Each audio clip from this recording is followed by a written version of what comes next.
Ela veio do Chile, é maravilhosa, muitos de vocês já conhecem. Tem um trabalho lindíssimo chamado Zum Zum de Mães, um movimento. E, bom, Clarissa, conta mais pra gente. Clarice e a Kiara, é uma honra pra mim, de coração, te ter aqui comigo.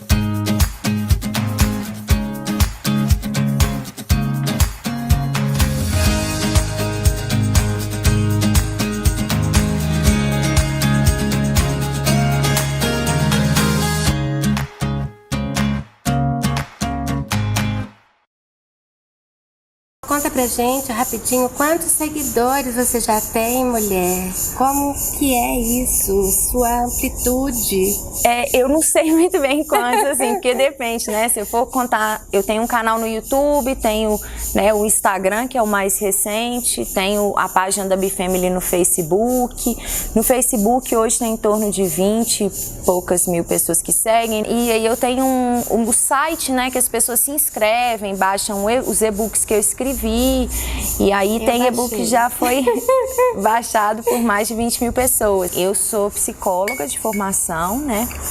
E desde o terceiro período da faculdade sempre me chamou muita atenção essa área da educação. Eu fiz estágio em escolas infantis e sempre quis trabalhar nessa área.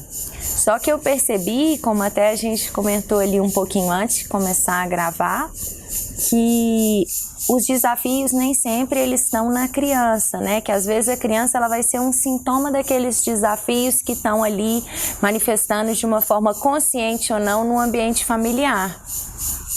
E aí eu percebi que talvez fosse ser mais efetivo trabalhar com os pais. Não só a relação desses pais com a criança, mas também para esses pais olharem um pouquinho para a relação deles, né? De homem e mulher, né? Mas mais com as mães, para as mães perceberem como que elas podem vivenciar essa relação com o companheiro, como que isso impacta na vida da criança, todas as mudanças que acontecem na vida do casal depois da chegada dos filhos.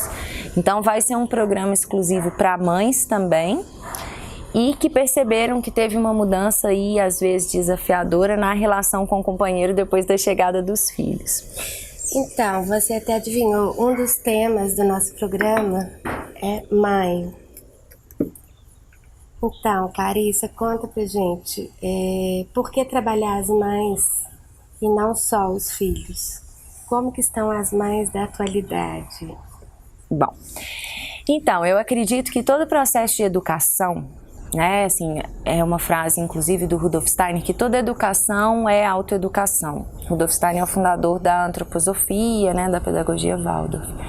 Então, eu acredito muito nisso, que toda educação, todo processo de educação, até pelo fato da criança, do processo de aprendizado da criança nos primeiros anos de vida acontecer por imitação, sim, eu acredito que é muito importante, né, a gente perceber esse processo de educação como um processo de autoeducação, como uma oportunidade de crescimento, de eu conseguir olhar para dentro e realmente me lapidando, a fim de me tornar um exemplo digno de ser imitado pelo meu filho. Como que você percebe que estão as mães da atualidade muito ansiosas, angustiadas? Então, assim, né, as mães que eu tenho contato, né, que me seguem, que me acompanham, geralmente são mulheres incríveis e que estão buscando. Eu sinto que são mulheres que estão fazendo o melhor que pode, com a consciência que elas têm, assim, mas que estão buscando se conhecer, buscando romper com alguns padrões, educar de uma outra forma, às vezes romper com um pouquinho da nossa história, com a dor que a gente carregou, de aspectos aí da nossa infância, da forma como a gente foi educado, e estão buscando fazer diferente com as crianças. Mas é um caminho desafiador, né? Não é um caminho simples, porque afinal de contas tem 30, 40, 20 e poucos anos que a gente vem seguindo padrões. E quando essa criança chega, o convite é: peraí, deixa eu olhar para dentro e ver se é exatamente isso que eu quero entregar para o meu filho. Olha só, ele está me imitando, ele está muito agitado, ele está muito ansioso. Será que eu também, de alguma forma, estou entregando isso para ele, né? Eu tô sendo um exemplo dessa agitação, dessa agressividade que ele tá manifestando. Então essas mães, elas são de todos os tipos, mas eu sinto que um ponto em comum é essa vontade de buscar e de se transformar mesmo num exemplo mais coerente para que essas crianças possam seguir mais firmes aí, né? Então diz para nós, como educar de forma diferente? Larissa, uma receita simples. Existe essa receita? Existe, não sei se é bem uma receita, uma né? busca. Existe um processo que eu trabalho, inclusive, em um dos vídeos, que eu falo como educar o seu filho em 4 passos, né? Mas sendo que o primeiro passo é uma observação atenta da criança. Então, perceber os sinais que ela está te entregando, porque ela é um espelhinho de aspectos que estão inconscientes no nosso mundo interno. Então, observar principalmente aqueles comportamentos da criança que incomodam a gente. Quando eu começo a perceber eles, eu vou buscar dentro de mim se existe alguma correspondência. Então, se a criança está agitada, eu vou buscar essa agitação dentro de mim. E aí eu parto para um redesenho do meu comportamento. E à medida que eu vou redesenhando o meu comportamento, eu também estou mais aberta, mais disponível para ajudar o meu filho. E aí com a criatividade, com o uso dos recursos lúdicos, falando bem a linguagem da criança. Essa é a base do trabalho lá na Bifamily, né? Então a dica para educar diferente é essa, é a observação e a auto-observação constantemente. E funciona? Funciona.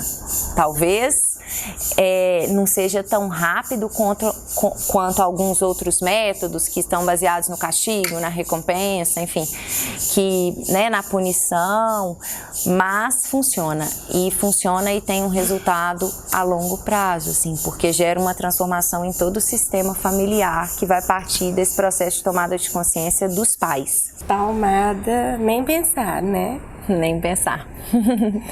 Você falou que nem castigo também? Nem poltrona do pensamento. Como que a gente faz, então? Como que vem o limite? É engraçado assim, né? Porque como a gente foi educado dessa forma, a gente costuma pensar, esse seu pensamento, assim, ele faz parte de vários pais, assim, né? Do universo materno e paterno aí de muita gente. Porque a gente acredita assim, não tem castigo, não tem recompensa, não tem palmada. Como é que a gente educa? E eu sinto que os limites, eles são sim super importantes. Inclusive eu tenho um programa, né, online que chama Limite na Medida Certa. E eu também não defendo a permissividade, deixar a criança fazer tudo que ela quer, não é isso. O caminho é, quando eu coloco um limite para a criança, então imagina uma situação, a criança está brincando e aí é a hora do banho. Eu chego e falo assim, filho, é a hora do banho. E aí, não, mãe, não quero, filho, está na hora do banho. E aí começa aquele choro, né, aquela manifestação de não querer, enfim. O que acontece?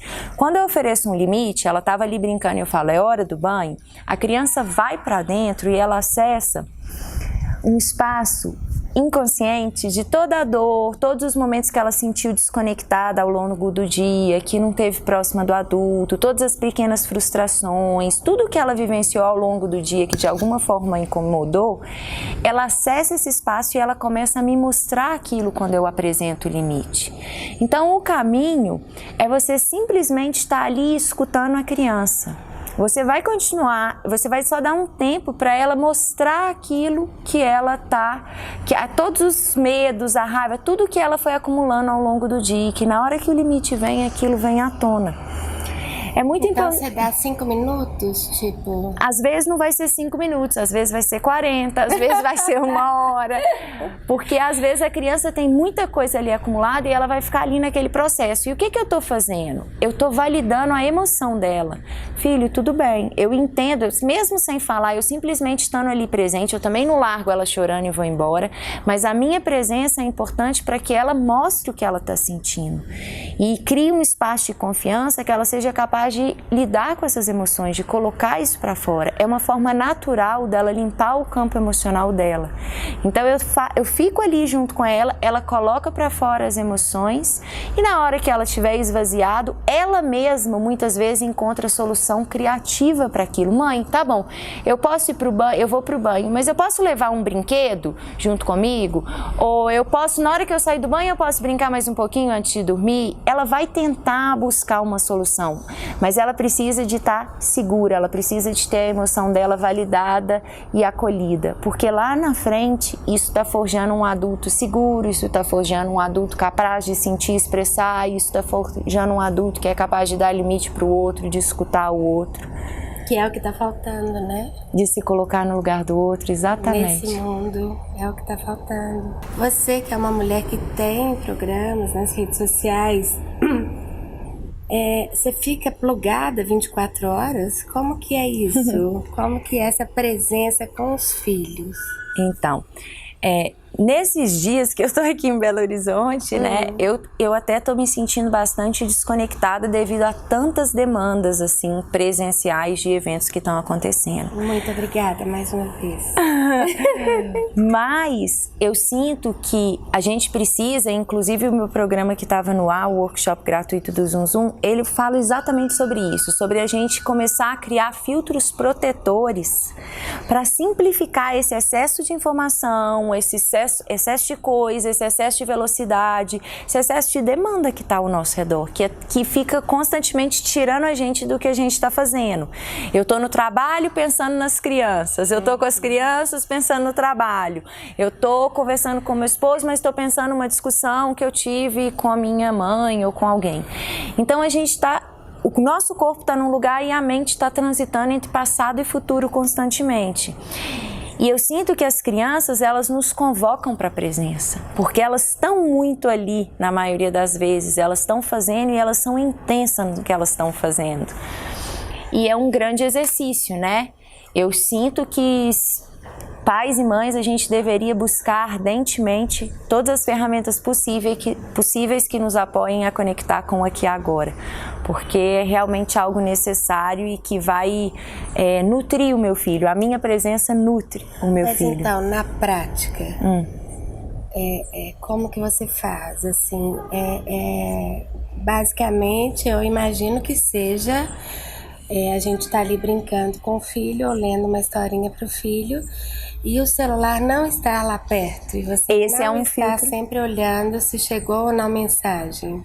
Esse é um filtro protetor. Nem sempre, a hora que eu tô com a criança, eu deixar o celular de lado. Outra coisa que me ajuda muito a conectar, às vezes eu percebo que eu tô mais ansiosa, tô agitada, é sair. Eu saio para caminhar com as crianças, mesmo que seja dar uma volta no quarteirão, ir para uma praça, porque esse movimento também me ajuda a esvaziar um pouco a minha mente. Então, eu faço isso, eu coloco muitas vezes a atenção na minha respiração, mas o filtro para o celular é fundamental, porque ele tira a gente o tempo inteiro para um mundo muito ilusório, né? Que é uma realidade virtual, que não é o que está acontecendo aqui. Você não precisa ficar o dia inteiro, todo mundo tem muitas coisas para fazer, mas se os momentos que você está com a criança, você procura estar ali presente, são só deles. Eu sou só dele, não tem celular, não tem outras demandas, que seja 15 minutos por dia, mas aquilo ali é capaz de nutrir e de fortalecer o meu vínculo com aquela criança, fortalecer exatamente essa minha capacidade de observar o meu filho, porque na hora que ele precisar de mim, que tiver uma coisinha diferente, às vezes ele não sabe comunicar direito, mas eu sinto pelo cheiro que está diferente, eu sinto por um comportamento que mudou um pouquinho, eu sinto pelo tom de voz, pelo olhar. Impressionante. Eu já aprendi um pouquinho. Eu quero te chamar para nosso último assunto, que é o Chile. Tá aqui, caiu o Chile. O Chile caiu. O Chile pra mim. Depois você corta essa parte. O Chile eu faço parte de uma organização de crescimento pessoal, na verdade comecei a fazer curso, né, nessa busca, por estar mais presente, enfim. E eu participo dela já fazem mais ou menos 10 ou 12 anos. Então os módulos mais avançados do curso acontecem nessa região do sul do Chile, perto de Pucón, numa reserva ecológica. Então eu visitava sempre essa cidade, e é uma cidade encantadora, é uma cidadezinha de 20 mil habitantes no sul do Chile. E aí, depois que o Lucas, meu segundo filho, cresceu um pouquinho, ele estava com 1 ano e meio, a gente falou, acho que agora é o momento. E lá também tem uma escola que é orientada pela pedagogia Waldorf, que foi algo fundamental para a gente dar esse passo também, que é um tipo de pedagogia que vai vai muito de encontro com o nosso estilo de vida. Então a gente foi para lá por isso, para estar mais próximo desse lugar, dessa organização que faz tanto bem, que nutre tanto a gente. Porque também tem a Escola Waldorf e porque é uma cidade encantadora. Então nós vamos terminar mandando um beijo para o Lucas e para o João. Isso. Seu marido, qual que é o nome dele? Rafael. E tomando um chazinho. Muito obrigada, lindona. Obrigada. Até a próxima. Até a próxima, pessoal. Gente.